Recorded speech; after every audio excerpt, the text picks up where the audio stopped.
اگر آنکھ کوئی غلط کام کر رہی ہے تو سمجھ لینا دل خراب ہو چکا ہے، فتویٰ لینے کی ضرورت نہیں ہے کسی سے۔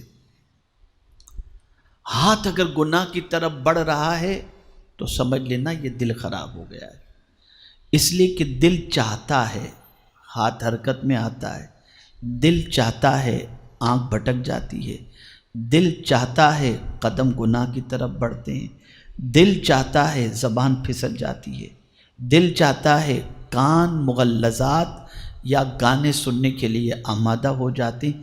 تو سارا معاملہ جو ہے وہ دل کا ہے۔ میرے پیارے آقا صلی اللہ تعالی علیہ وسلم کے پیارے دیوانوں، کپڑا گندا ہو جائے آپ صابن سے صاف کر لیجئے، بدن گندا ہو جائے، ہاتھ پیر گندگی سے آلودہ ہو جائیں تو پانی سے صاف کر لیجئے۔ دل تک تو پانی پہنچتا بھی نہیں ہے ہاتھ سے، آپ کیسے اس کو صاف کریں گے؟ جب دل گندا ہو چکا ہے تو اس کی صفائی کیسے ہو؟ دل کی پاکیزگی کیسے ہو؟ دل کی صفائی کیسے ہو؟ اور ہمارا پورا معاملہ یہ ہے اور پوری توجہ یہ ہے کہ ہم جسم کی فکر تو کرتے ہیں، دل کی فکر نہیں کرتے۔ دل کو سنوارو، اس لیے کہ قرآن نے کہا قد افلح من تزکا، مراد کو وہ پہنچا جس نے ستھرائی حاصل کی یا جو ستھرا ہوا۔ بغیر دل کی صفائی کے انسان مراد کو نہیں پہنچ سکتا۔ اب آپ ہم سب یہ جانتے ہیں کہ ہمارا دل گندا ہو چکا ہے، اور اس کی گندگی کی سب سے بڑی نشانی یہ ہے کہ نیکیوں میں اچھا نہیں لگتا، گناہوں میں طبیعت کو اچھا لگتا ہے۔ آج لوگوں کو مسجد میں اچھا نہیں لگتا، تلاوت ہوتی ہے تو آدمی کو بے چینی ہوتی ہے، یہ دل کی بیماری کی وجہ ہے، یہ دل گندا ہو چکا ہے۔ تو اب یہ دل کو کیسے سنوارا جائے؟ تو چونکہ میرا آپ سے کئی قسم کا رشتہ ہے تو میری پہلی ذمہ داری یہ بنتی ہے کہ ہم سب مل کر اپنے قلب کی اصلاح کی فکر کریں، تاکہ ہمارا دل صاف ستھرا ہو جائے تو انشاءاللہ العظیم ہمارا وجود بھی سلامت رہے گا، اور دل کے صاف ستھرے ہونے کی وجہ سے اللہ رب العزت کامیابی اور کامرانی بھی عطا فرمائے گا۔ میرے پیارے آقا صلی اللہ تعالی علیہ وسلم کے پیارے دیوانوں، امام غزالی رحمت اللہ تعالی علیہ دل کی اصلاح کے حوالے سے فرماتے ہیں کہ 10 چیزیں ایسی ہیں جس سے دل کا تزکیہ، دل کی صفائی اور دل کے حالات کو سنوارا جاتا ہے۔ اس میں سے پہلی چیز امام غزالی رحمت اللہ تعالی علیہ نے فرمایا توبہ۔ اس لیے کہ آپ دیکھیں کہ اگر کوئی پلیٹ گندی ہے اور اس میں آپ کو لا کر کے کوئی بریانی پیش کرے تو آپ کی طبیعت خراب ہو جائے گی۔ بریانی تو اچھی تھی لیکن برتن خراب ہو تو طبیعت خراب ہو جائے گی، لیکن اگر برتن صاف ستھرا ہے تو اس میں کوئی دال لا کر کے بھی کھلائے گا تو طبیعت خراب نہیں ہوگی۔ برتن صاف کرو۔ تو دل ایک برتن ہے، یہاں تک کہ اولیاء کرام کے دل کے حوالے سے فرمایا گیا وہ اللہ عز و جل کے پیالے ہیں، اور اللہ اپنا جام توحید اللہ کے ولیوں کے دل سے پلایا کرتا ہے۔ یعنی اللہ کے ولیوں کے دل ایسے ہیں کہ جو ان کے قریب ہوتا ہے اسے جام محبت الہی نصیب ہو جایا کرتا ہے۔ پیالہ بتایا گیا اولیاء کے دل کو۔ تو ہم سب کا دل گندا ہے، سب کا دل الا ماشاء اللہ ایک دم پراگندہ. اگر جھانک کر دیکھیں گے تو دل میں سوائے گندگی کے اور کوئی چیز نظر نہیں آئے گی. اب میں ان گندگیوں کا تذکرہ کرنے جاؤں تو اس میں وقت نکل جائے گا، لیکن آج دل کی صفائی کے حوالے سے کچھ ضروری باتیں آپ کے گوش گزار کر دوں، تاکہ آج کی نشست میں احوال قلب کی اصلاح کا پہلا دستور آپ سیکھ کر کے یہاں سے اٹھیں انشاءاللہ. توبہ، اس کے حوالے سے فرمایا گیا دل کے احوال کو سنوارنے کے لیے، دل کے حالات کو سنوارنے کے لیے، دل کے گناہوں کو، دل کے دھبوں کو مٹانے کے لیے پہلا کام یہ ہے کہ بندہ توبہ کرے. اب توبہ ہے کیا؟ کیا اس طرح سے کان پکڑ لینا توبہ ہے، گال پہ 2 تماچا مارنا توبہ ہے؟ آج میں آپ کو توبہ کا ایک نیا مفہوم سمجھاتا ہوں، اور میں یقین کے ساتھ انشاءاللہ کہتا ہوں اور یقین رکھتا ہوں کہ انشاءاللہ اس چیز کو سمجھنے کے بعد اپنے دل کے گندے ہونے کا احساس اور اس کا علاج بھی انشاءاللہ سمجھ میں آئے گا. توبہ کا کیا معنی ہے؟ توبہ اس معنی کا نام ہے جو 3 چیزوں سے عبارت ہے: علم، حال اور عمل.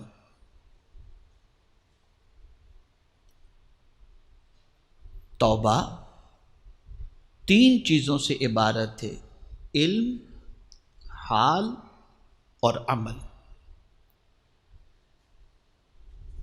علم، گناہوں کے نقصانات کا ہمیں علم ہونا چاہیے. بھئی آپ دیکھیں نا، کورونا کی وجہ سے آدمی کیا کرتا ہے؟ یہی تو کہہ رہا تھا پتہ نہیں کس گناہ کی سزا ہے، بندہ توبہ کی طرف بڑھا. گھر میں کوئی بیمار ہوا، پتہ نہیں کس گناہ کی سزا ہے. بچی کے ساتھ کوئی معاملہ پیش آیا، پتہ نہیں کس گناہ کی سزا ہے. روزی میں تنگی ہوئی، بندہ فوراً احساس میں آتا ہے کہ کس گناہ کی سزا ہے. بیمار ہوا، پتہ نہیں کس گناہ کی سزا. ایکسیڈنٹ ہوا، پتہ نہیں کس گناہ کی سزا ہے. مال میں خسارہ ہوا، پتہ نہیں کس گناہ کی سزا ہے. بچہ ہاتھوں سے نکل گیا، غلط راستے پہ چلا گیا، باپ کہتا ہے پتہ نہیں کس گناہ کی سزا ہے. یہ علم ہے نا. اس علم نے گناہوں کے نقصانات کا احساس دلایا کہ نقصان کا علم جیسے ہی ہوا اسی کے ساتھ ہمیں گناہ کا علم بھی ہو گیا. جیسے ہی نقصان ہمارے سامنے آیا ہمیں گناہ کا علم آ گیا کہ یہ نقصان گناہ کی وجہ سے ہوگا. لیکن ایک بات خاص طور پر بتاؤں، وہ علم جو ہم نقصانات کے ذریعے حاصل کرتے ہیں اور نقصانات کے بعد ہم کہتے ہیں کہ یہ گناہ کی سزا کے طور پر ہے، یہ نقصان تو کچھ بھی نہیں ہے. مال کا نقصان کچھ بھی نہیں ہے، اولاد کے سلسلے میں نقصان کچھ بھی نہیں ہے، طبیعت کے سلسلے میں نقصان کچھ بھی نہیں ہے، یہ کوئی بڑا نقصان نہیں ہے.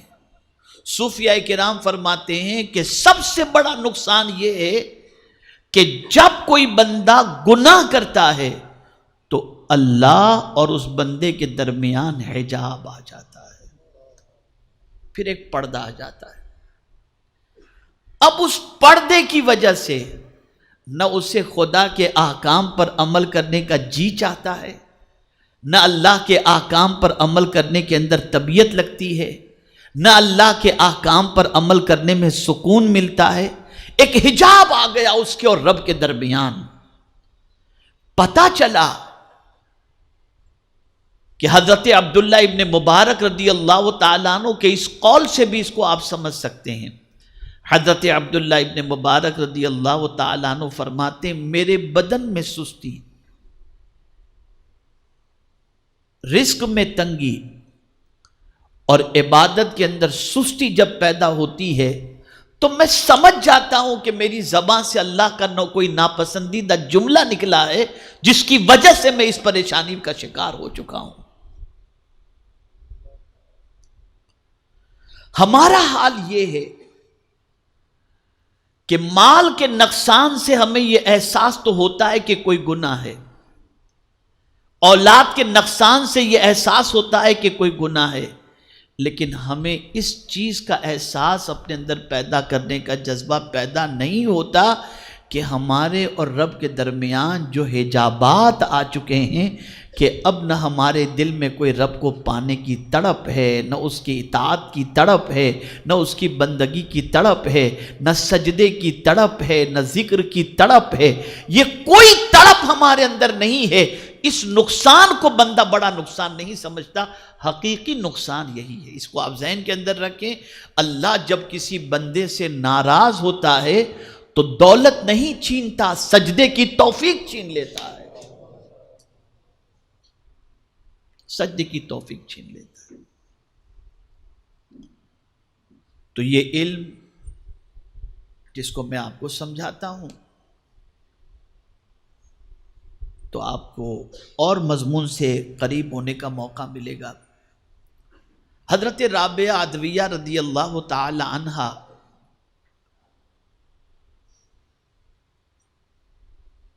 ایک قمیض زیب تن کی ہوئی تھی اور دوسرا قمیض ان کا پھٹا ہوا تھا، تو چاندنی رات کے اندر چھت پر بیٹھ کر کے وہ قمیض سی رہی تھی، اچانک بادشاہ کی سواری وہاں سے گزری اور مشعل ان کے ہاتھ میں تھی، ان کے خدام کے، تو روشنی بہت تیز پھیلی، تو حضرت رابعہ کے دل میں خیال پیدا ہوا کہ اس روشنی سے میں جلدی جلدی جو ہے اپنا قمیض سی لوں، اس لیے کہ قافلہ گزر جائے گا تو اس کے بعد روشنی بھی چلی جائے گی تو مجھے سلنے میں وقت لگ جائے گا۔ اس روشنی سے فائدہ اٹھا کر انہوں نے قمیض سی لیا، پھر اس کے بعد اس قمیض کو پہن کر انہوں نے نماز پڑھی تو نماز میں لذت نہیں ملی، مزہ نہیں آیا نماز کے اندر۔ نمازوں کو بار بار دہرا رہی اور کہہ رہی پتہ نہیں کیا بات ہے، قمیض وہی ہے جسے اکثر میں پہنا کرتی تھی، لیکن آج نماز میں مجھے وہ لذت کیوں نہیں مل رہی۔ انہوں نے اس کے بعد جو ہے وہ قمیض چینج کی اور دوسرا قمیض جیسے ہی انہوں نے پہنا تو نماز میں ملنے والی پہلے والی لذت وہ لوٹ آئی۔ اس کے بعد حضرت رابعہ گردن جھکا کر اپنے کریم سے عرض کرتی ہیں، میرے مولا اس قمیض میں ایسی کیا کمی تھی جس کی وجہ سے تو نے عبادت کی لذت چھین لی؟ جواب آتا ہے، میری بندی کیا تو نے بادشاہ کے خدام سے مشعل کی روشنی لینے کی اجازت لی تھی؟ بغیر اس کی اجازت کے تو نے اس روشنی سے فائدہ اٹھایا تو ہم نے تیرے سینے سے عبادت کی لذت کو چھین لیا۔ تو انہیں احساس ہوتا تھا ہم تو ایک فرض سے سبکدوش ہونے کے لیے نماز پڑھتے ہیں، لذت حاصل کرنے کے لیے نہیں پڑھتے، قرب خدا کی دولت سے مالا مال ہونے کے لیے نہیں پڑھتے، گناہوں سے بچنے اور نماز اس طرح سے پڑھیں کہ اس کی وجہ سے گناہوں سے بچیں، اس غرض سے نماز ہی نہیں پڑھتے۔ ہم تو بس آئے وضو کے جلدی سے سر پہ رکھے اللہ اکبر، بس چل دیے، جیسے آئے تھے ویسے چلے گئے، بس ایک فرض ہم نے سر سے اتار دیا۔ اللہ والوں کا معاملہ یہ ہوتا